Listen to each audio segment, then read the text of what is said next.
Remember the good times we had at the Star City Games $5,000 Open in Charlotte? This is Evan Irwin live from Charlotte, and...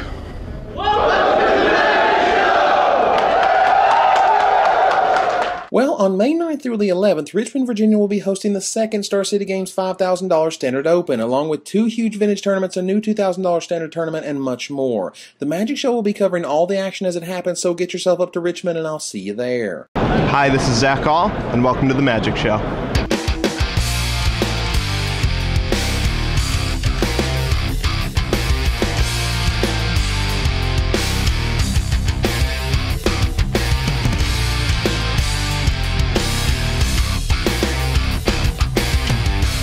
Hello everybody and welcome to another edition of the Magic Show.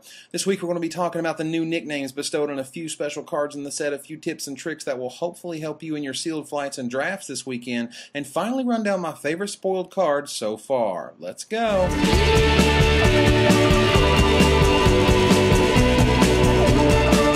Okay, so a few viewers have been asking me to go over a quick primer for this weekend's festivities. Now, there are plenty of thorough primers available on the interwebs, including one that the mothership writes every time a new set is released. What I'm going to do is give you my own strategies and hopefully highlight some cards and types of cards you'll rely on to win your flights and drafts this weekend. Let's begin. Tip 1 is always play 17 lands. I don't care how aggressive your deck is, it probably needs 17 lands. There are no cost-reducing mechanics in Shadowmoor, and the last time I comfortably had less than 17 lands in my sealed or draft pools, the block was mirrored and you relied on mirror and affinity to get you through the 3 and 4 mana threshold. I could give you some stats on why it's good to run 40% land, but I'll leave those up to the wordsmiths. However, the 40% number does lead to my second tip. Tip number 2, play no more than 40 cards. This is another aspect that many players like to skimp on or change at will. I just can't cut any of these cards, you cry. Yes, you can. It doesn't matter how awesome that 41st card is. If you run 17 lands and 41 cards, you have less chance of seeing your removal and bombs than if you ran 40. You also have a higher chance of running into mana screw, and I don't care how awesome your sealed or draft may be. If you're on the side of the table not playing lands, then you're on the side that isn't winning. Tip number 3, in sealed, always draw. This is another rule of thumb I've used since I returned to Magic, and it's never failed me. Sealed is a slower format than draft because you can't craft a mana curve and you can't form a deck with an efficient set of creatures and spells. Instead, you're often left with a hodgepodge of good cards clumped together sometimes at the 4 and 6 mana slots, just waiting to do something impressive. In sealed, the ability to draw another card when going second is worth the tempo loss that you experience by doing so. Only if your opponent has the nut draw or bomb sealed deck will you ever experience any detriment from this decision, and if their draw was that good, you'd probably lose on the play anyway. Don't underestimate the power of card advantage over the long haul. Tip number 4, always play removal. If you can squeeze it in there, squeeze it. There appears to be a shocking lack of mana fixing in Shadowmoor, at least so far, so be prepared to figure out exactly how you're going to play that removal spell if it isn't in your colors. Quite simply, it is removal, not creatures, that generally determines who wins a sealed duel. They drop a bomb, you drop a bomb. What happens? The person who kills the other person's bomb wins. Of course, Magic is never quite that simple, but I've seen more games end because of an Oblivion Ring or an Eyeblights ending more so than all of the Chameleon Colossuses and Garruk Wildspeakers combined. Let this thinking guide what colors you play at the pre-release. Tip number 5, recognize reusable effects. This is something that I always look for whenever a new limited environment is unleashed. The cards that usually accomplish the most are those that can affect the board on the turn they come out and each subsequent turn. An excellent example of this in the cube is Waterfront Bouncer. He's really not that impressive on his own, a 1/1 dork for 2 mana that can bounce a creature. So what? Well, in the cube, this is a highly sought blue creature. Achroma is awesome and Visara is scary, but when an extra land, a blue mana, and this guy turning sideways completely deals with that threat, it doesn't look so awesome or scary anymore. In Shadowmoor, they have the Witch's Cycle, and almost all of them are gold and limited. Let's take an example in Seed Cradle Witch.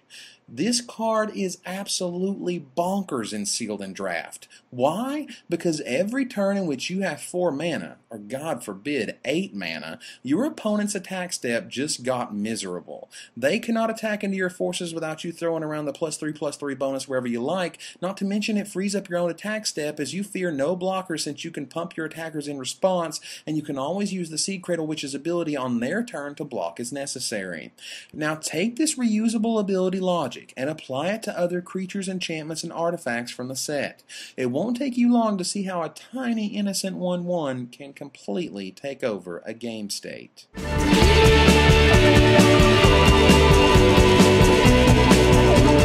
In this segment, we go over a few new favorites from Shadowmoor and what can only be described as some fascinating characters. The first is Swans of Bryn Argyle. Now, we all know this card is spectacular. A few days after I spoiled its mastery over all things Skred, the innovator himself, Patrick Chapin, came up with a righteously unfair combo deck and extended around Seismic Assault and Darkmoor Salvage of all crazy things. Dredge my library in response to anything you do? Sounds like a plan to me. Soon after last week's show went live, I got a message from my buddy Polar Bear God. He couldn't believe that I didn't christen the Swans with its new nickname. He told me what it was, and now I get to tell you. Affleck! Affleck! Affleck never dies, only gets close to death and then avoids it. Sounds like the Swans to me. Next up is Una, Queen of the Fae. She got her nickname last week as Big Perm.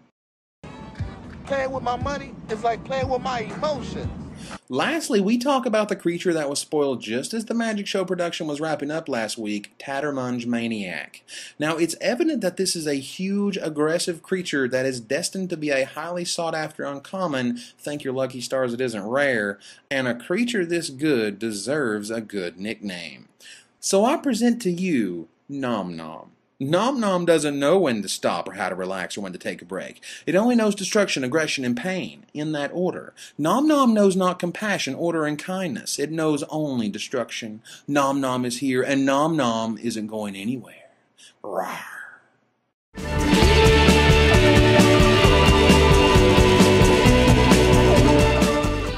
Okay, for this week's title segment, I'm going to go over the cards you should be looking for at the pre-release and some of my favorites from the set. I'll go ahead and start with the biggies. You need a set of Affleck. You need a set of Fulminator Mages for both Standard and Extended. You'll need a set of Big Perm for Standard and specifically Block Constructed. You'll also need a set of Nom Noms as they will go into anything red or green that uses the word aggro to describe its strategy.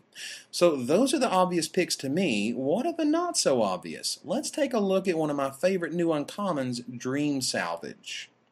Like many excellent cards, it needs to be put in context. So let's do that. Imagine you are playing Tarmo Rack, a popular rack/discard variant. You go first turn land, the rack. Second turn, you play Augur of Skulls and pass. On your next upkeep, you sacrifice Augur to make them discard 2 cards, draw a card, play Thoughtseize to ensure that you won't get blown out by a rune snag, then follow that up with Ancestral Recall, Dream Salvage. This is a card that can single-handedly catapult discard-oriented decks into winner status. No one seems to be very excited about this card, so pick up your set, and specifically the foil versions, as quickly as possible. Another card I expect to have a long-lasting impact is Everlasting Torment. Say hello to a Goblin player's new best friend. This is the card that will finally and completely nullify solitary confinement. Of course, the irony is that when the Extended Pro Tour comes around this year, the rotation will have already taken solitary confinement out of the environment. So while that's disappointing, do take note that this stops the Goblin and Red Deck Wind's other nemesis, Sphere of Law. Another card that's rotating out this fall. Well, crap. However, this does stop Circles of Protection, Story Circles, and if you live in the Midwest, it may also stop Crop Circles. Oh yeah, I went there. Moving on, a few good legendary creatures in Lorwyn got a serious upgrade in Shadowmoor. We'll cover the most exciting one here in the form of Wart, the Raid Mother. While many have dreams of rocking Goblin decks with this card, I don't see that at all. However, the last Star City Games 5K was conquered by Chris Walterek's Big Mana deck, and wouldn't this new, scarier Wart just fit in there perfectly?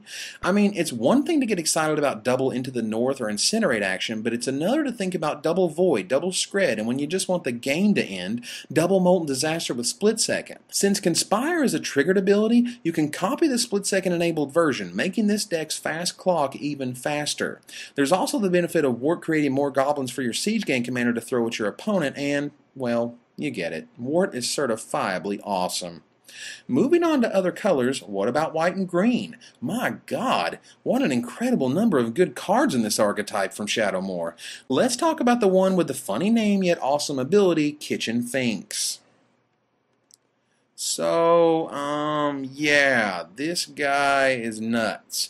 Let's imagine a world where we play a Llanowar Elf or Birds of Paradise on turn 1, drop Kitchen Finks on turn 2, knocking us up to 22, then untapping and playing Wiltleaf Liege to deliver a solid and very respectable 5/4 crashing into the red zone. Oh, and if they kill the Finks at that point, you get a 4/3 guy back who also gains you 2 more life. So there. What you gonna do about that, son? Wrath? And give me a 2/1 with which to continue to bash you with? The only thing I don't like about this guy is the name. For such a powerful and impacting creature, I don't know anyone who really likes associating magic with kitchens. But anyway. Lastly, I want to quickly cover the issue of how bad white is lately. Let's take, for instance, the monocolored hybrid cycle. Tell me if you can spot the bad one. The black hybrid, Beseech the Queen, is already being tested in vintage decks. The green hybrid is a monster in limited that can quickly change a game. The red one is Char 2.0. There's nothing wrong with that, and thankfully this one is uncommon. The blue one is a super-powered impulse. It may see some play thanks to Bitter Blossom almost always giving you a creature advantage. Let's see what the white one provides. 3 dudes. 3 dudes. Seriously. 3 white mana, 3 flying dudes. Wow. That's, awesome, right? 3 white mana, 3 dudes? This is ridiculous. We bitch and we bitch and we bitch, and we try to explain that white needs love too. For example, Mark Rosewater teased some cards for Shadowmoor, and in that teasing, he said, quote, there is a white sorcery with only 4 words on it. Guess what it is? A 7 mana Wrath of God variant. You know what would have been really exciting to see? Those 4 words saying, quote, destroy all non-basic lands instead. This would have essentially made the card a plane-shifted ruination. This would have also made the card a chase rare that would have been incredibly impacting in both standard and extended. But no, instead we get yet another Wrath variant. However, all is not lost. White isn't all crappy by no means. Take a look at the ferret-spoiled monster Twilight Shepherd. Wow, wow, wow. Now you want to talk about a card I can't wait to use with Dread Return? This is it. Dread Return her back to play, get those creatures back in your hand, play them again and get all subsequent bonuses, then flash back another Dread Return if you like and get a fatty, the Twilight Shepherd, back with a -1/-1 counter, and all of the other creatures you sacrificed go back to your hand. If you value your wallet, pick these up while they're cheap. Lastly, one of my favorite new cards is a very simple white enchantment named Prison Term. Back in Ravnica, I saw a card much like this that had a huge impact on the next year or 2 of Standard. Its name was Faith's Fetters. As you know by now, its impact was incredible, and it was another auto-include in many decks for a variety of reasons. This is another. This allows you to shut off their best creature as you wish, and it also allows you to play this whenever you want or whenever your blue opponent is tapped out. There is no penalty for slapping this down early, and I expect it to be a highly sought-after uncommon in draft and sealed.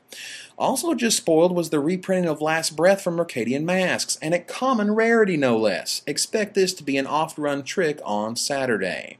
So that's the show for this week, everybody. I hope you've enjoyed taking a look at some of my favorite cards from Shadowmoor. This set is really, really exciting, and I can honestly say it's one of the best out in a long time. Morningtide wasn't quite mind-blowing, but almost daily I spy a new combo or archetype thanks to the hybrid possibilities found in Shadowmoor. My hat's off to Wizards for creating some fantastic cards, some amazing limited fodder, and what looks to be a very exciting drafting and sealed environment. I'll be in Nashville this weekend, so so by all means, come by and say hello and be sure to share your thoughts on the set with me. Until next time, Magic players, this is Evan Irwin, tapping the cards so you don't have to. Oh, sweet.